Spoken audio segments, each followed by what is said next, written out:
Peng peng peng peng peng. Wild mushroom olive goose.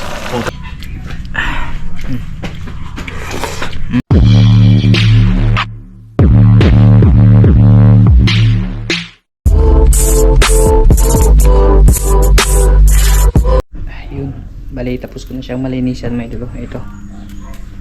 Tapos inano ko lang siya ng ano mga idol, yung nilagyan ko ng asin ba. Kinumutan ko siya ng asin mga idol. Para mawala yung ano niya. Medyo dulas-dulas, meron kasi itong dulas konti mga idol eh. Yan, bali ito na siya mga idol. Tsaka inano ko na rin. Hinimay ko na yung mga puno para maluto pati loob mga idol. Ito lahat, dami din mga idol. Bali ito yung sangkap niya. Yan, bawang, sibuyas, dahon, paminta, magic lamay, tapos tuyo. Hindi na siya kailangan ng karne mga idol kasi ito palang parang karne na mga idol. Sa sobrang sarap nito no. Sa mga hindi nakakasubok nito mga idol, napakasarap talaga nito. Yan, pagpainit na rin ako dito ng mantika. Ayun mga idol, ano to, ang ulam sa panahon ito no. Yung iba nilalagyan ng sardinas, pero ako pag nagluluto ako ng ganito mga idol, mas gusto ko talaga yung plain kasi maalasa siya mga idol. Hindi mo na siya lagyan ng ibang ano. Lagyan natin yung ating kabuti, olive goose. Dali lang dito maluto mga idol. Ito lang yung ano, paraan. Medyo madami din pala siya.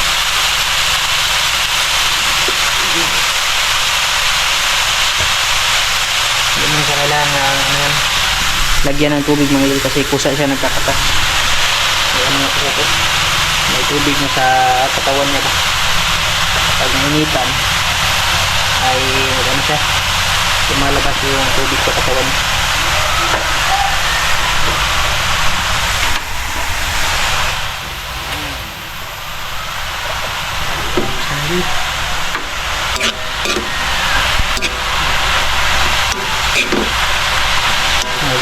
Pagkain na inaabangan namin mga idol kasi hindi mo ito makikita basta-basta eh. Hindi ka makakita nito kahit saan lang, maliban na lang kung kakatapos umulan. Tapos yun nga yung sabi ko na kumidlat ba, kasi yung ano talaga namin pag hinala, nakikita lang siya, lumalabas lang siya pag may kidlat no. Ewan ko lang kung tama ba yung ano ko mga idol, pero yung kasi yung napapansin namin dito sa mushroom na to eh, pag sa tuwing kahit pag umuulan lang wala siya. Pag may kasamang kidlat tapos malakas na kidlat mga idol, yung parang sa tingin mo tatama dyan sa area na yun mga idol, dun mo maganda puntahan kasi sureball talaga na mayroong ganito no. Mga 3 araw siguro galing umulan no, tapos yun nga tumidlat, lalabas yung mga ganito. Nalagyan yung ating pamintang durog, tapos magic lamay, yan, saka yung ating soy sauce. Ito na yun para maano talaga siya, mahalo talaga siya ng medium.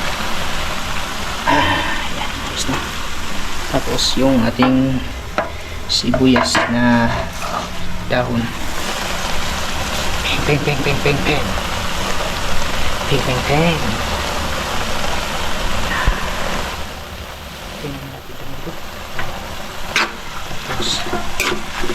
Tapos mekos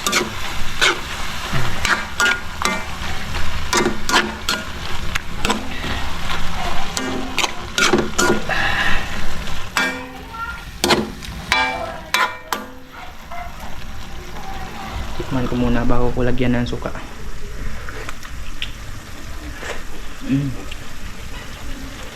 Yung lasa nito medyo may ano siya, manamis-tamis kunti mga idol no? Napakasarap mga idol. Lagyan natin ng lahat ng magic sarap para manuot talaga ni. Tapos kaunting sukang tuba kahit kunti yun. Sobrang asin kasi nito mga idol, hindi pwedeng damihan na makakain yung pagkain natin para ng paksiw. Yan.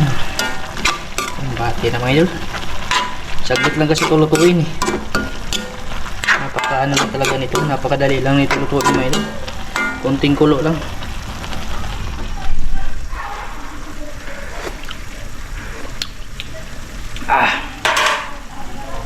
Goods na mga idol.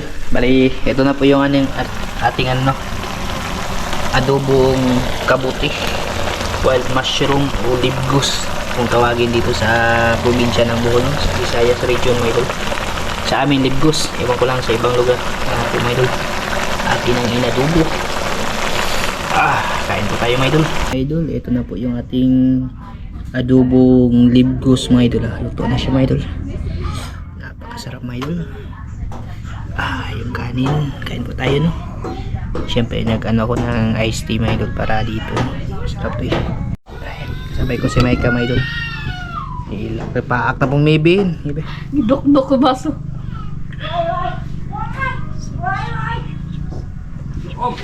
Amen. Kahit po tayo mga idol. Ginulpi na naman maybe. Palagi tayo nag-aaway dalawa mga idol. Ito po yung ano natin. Tayo mga idol. Makakain na ulit. Tagal ano? Bata pa ako. First bite. First bite.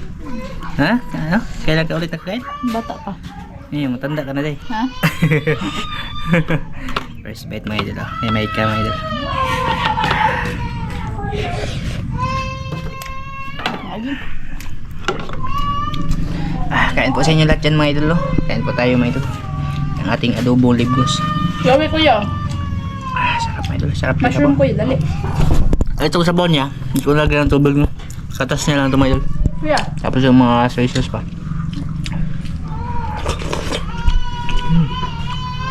Pure-buyag na yung parang mga idol. Napakasarap talaga. Yan ako pakain. Sa mga kumakain ano, sa mga hindi po.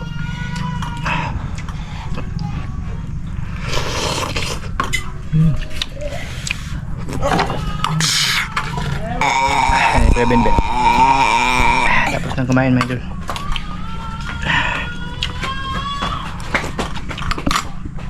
Lamig mga idol eh. Sabaw niya mga idol ba sarap. Hindi din man no. Yung lasa niya medyo may pagka manamis-tamis no.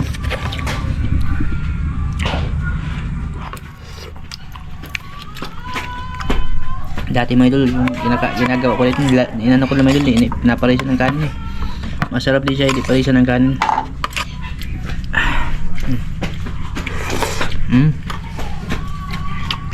Kami mga idol. Sinalamian. Ang kagandahan. Tawag dito, wild mushroom. Wild ba to? Wild? Wild kasi, bihira lang tumutubo eh. Wild to. Yung kagandahan sa kabuti na ito mga idol, hindi siya matigas. Walang buto. Kaya pwede mo diretsuhin kainin. Kaya mga idol, prebuyag mga idol. Napakasarap talaga.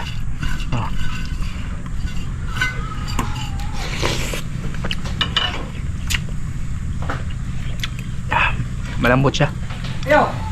Ewan ko lang kung anong bang Ben. para siyang hindi wala akong natikman na pagkain na pwedeng ihaling tulad dito mga idol eh. Ano ba yung nito, kalasa? Kung ma-imagine nyo mga idol ba, baka sakali nakatingin kayo. Gusto?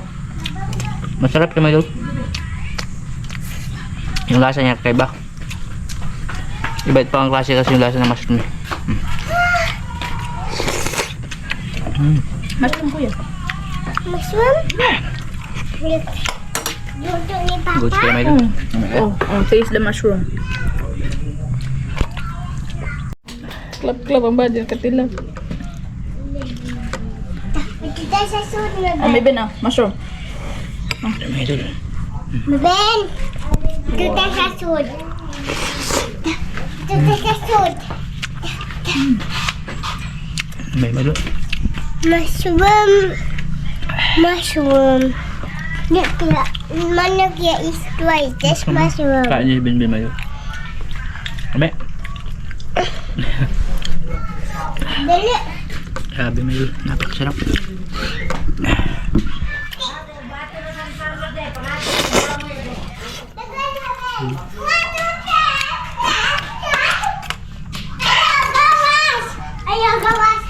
Hindi siya nakakaumay mga idol.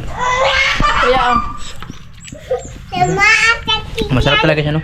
Dati na kami kumakain ito. Ito yung, ano talaga, paborito namin. Saka inaabangan. maalala ko last akong nakain ko. Ano? 6 years old ako. Yung last? Tagal na pala mga idol. Ngayon magto-26 na ako eh. 20 years old. Interest na si Mike din nakakain.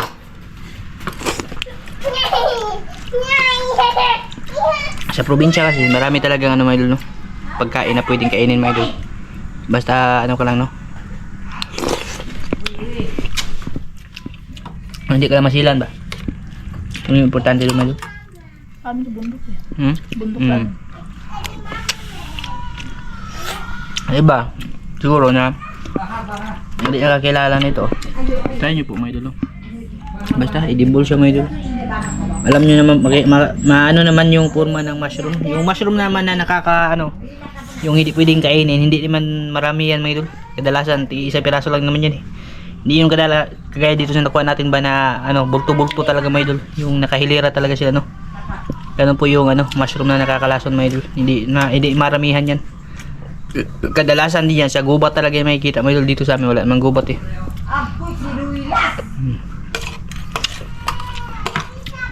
Ya. Ano ba tayo?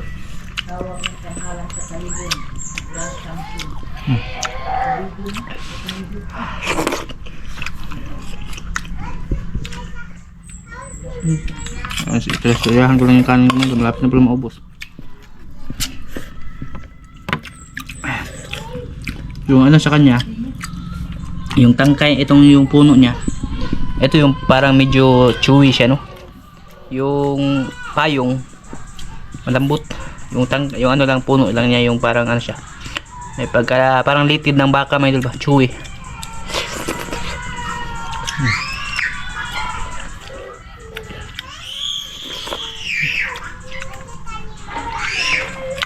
Na ako mahal. Okay? Tapos na! Ubos na pala may idol. Umuwi pa kita. Ha? Umuwi pa kita. Umuwi pa.